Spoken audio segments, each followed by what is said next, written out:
ce sont les premiers pas pour accepter l'islam. Lorsque nous naissons, nous avons en nous toutes ces facultés. Il dit que à chaque créature, Allah subhanahu wa ta'ala, il a donné une qualité particulière. Par exemple, l'abeille, il a cette qualité particulière d'aller butiner les fleurs qui donneront le meilleur miel.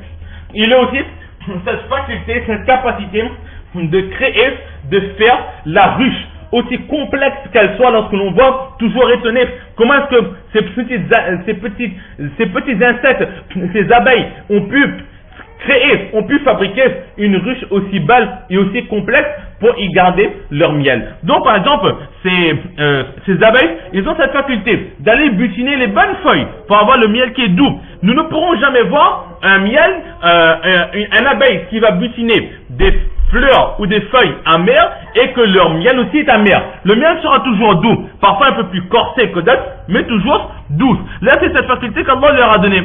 Ou encore par exemple, l'oiseau.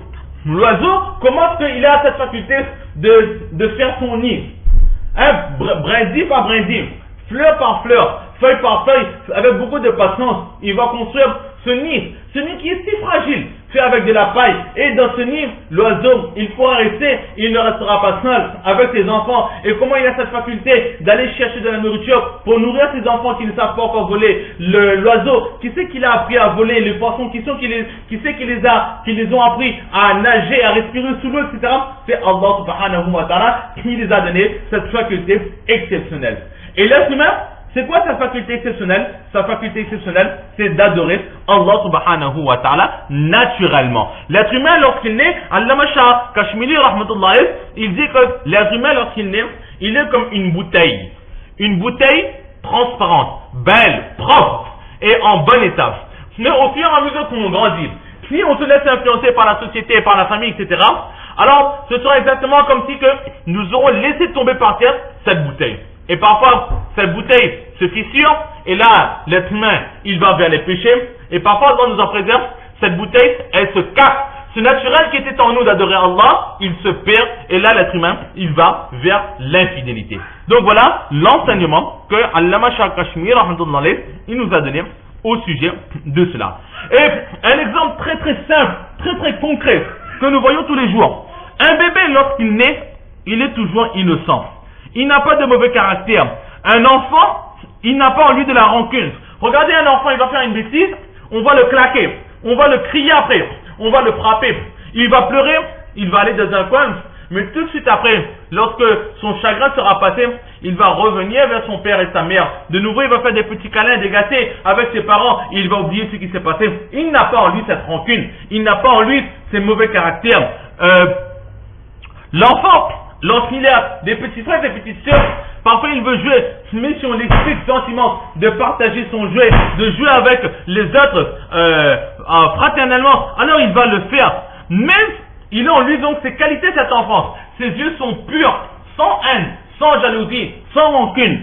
Ses yeux, le blanc de ses yeux sont blancs, qui reflètent la pureté. Mais c'est au fur et à mesure que cet enfant va grandir, il va copier ses parents. Si ses parents sont rancuniers, alors l'enfant aussi, lui aussi, il va copier en lui, il va s'imprégner de cette rancune. S'il voit que ses parents ont tendance à parler, critiquer les autres à table, faire la médisance, etc., alors cet enfant, lui aussi, il va grandir dans cet environnement, et lui aussi, il aimera faire la médisance. S'il voit ses parents constamment écouter de la musique, regarder ce qui est illicite, alors l'enfant, lui aussi, il va imiter ses parents, il va regarder ce qui est illicite, il va profaner des paroles insolentes, des paroles obscènes. Si ses parents le font, c'est ce que le prophète sallallahu alayhi wa sallam, il a dit que ce sont les parents. Ici, le terme des parents est employé parce qu'en général, l'enfant, il est plus souvent avec ses parents. Mais ce ne sont pas que les parents. Les commentateurs de hadith, ils disent qu'il y a les parents, il y a l'environnement, il y a la société, etc.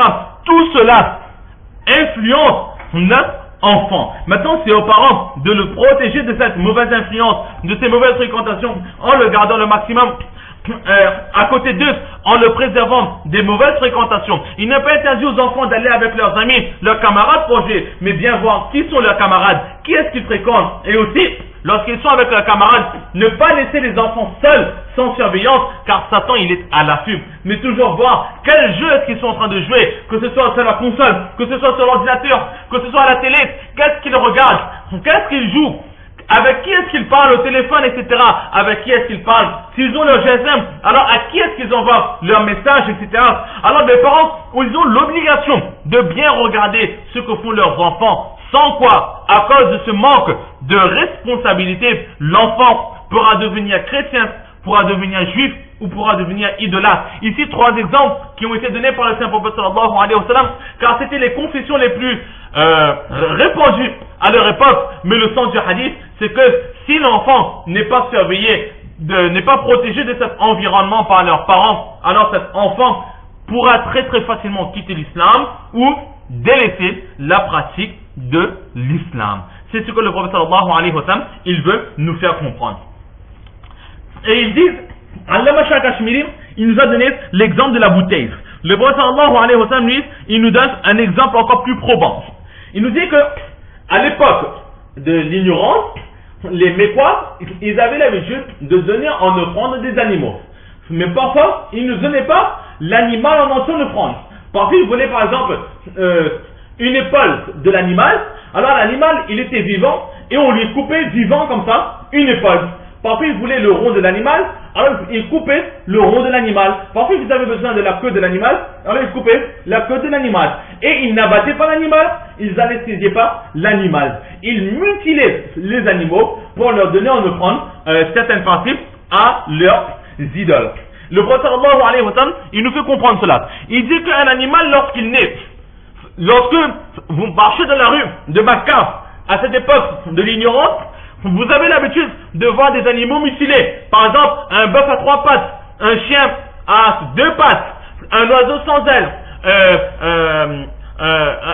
par exemple un cabri sans cornes, par exemple un mouton sans yeux, etc., etc.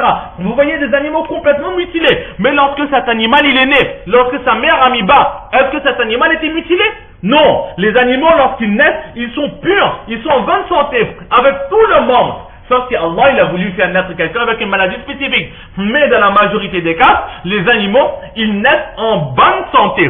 Mais ensuite, par les mauvaises croyances, etc., c'est là que l'être humain, il va mutiler cet animal pour le donner en offrande à leurs idoles. De la même façon, l'enfant, lorsqu'il naît, il naît avec le cœur pur. Il a cette faculté d'adorer Allah. Mais c'est la société qui va mutiler ce cœur, qui va hacher cette âme et qui va donner en offrande cette âme à toutes les tentations et à tous les péchés. Et ensuite, justement, cette société va dévergonder cet enfant et là, il cessera de pratiquer la religion d'Allah subhanahu wa ta'ala. Ensuite, summa yaqulu. Certaines personnes disent que maintenant c'est Abu Hurairah qui lit ces versets, et d'autres personnes disent que c'est le saint prophète sallallahu alayhi wa sallam qui lui-même a récité ces versets, que c'est là la décision d'Allah subhanahu wa ta'ala de créer chaque personne avec cette faculté d'adorer Allah. Personne ne pourra changer les créations d'Allah subhanahu wa ta'ala. Avant ce verset, il y a fa'aqim wajhaka lid-din hanifa. Rabaisse son visage vers la religion de la droiture, la religion d'Allah subhanahu wa ta'ala. Et ici à la fin, il dit zalika ad-dinul qayyim, c'est là la religion de la réussite, la vraie religion qui restera éternellement.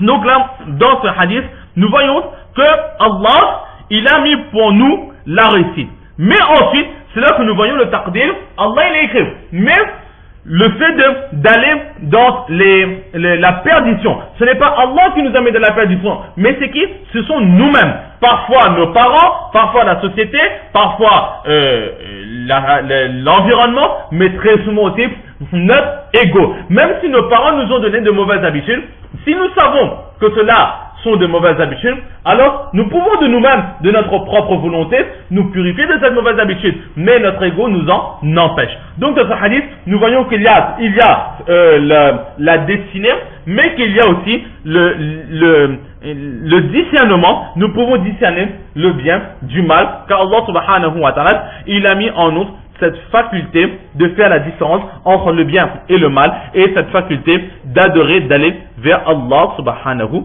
wa ta'ala. Donc voilà à peu près ce que l'on peut dire sur ce hadith. Allah subhanahu wa ta'ala nous donne le tawfiq de comprendre ces quelques paroles, surtout de mettre en pratique et de propager. Wa ma tawfiqi illa billah.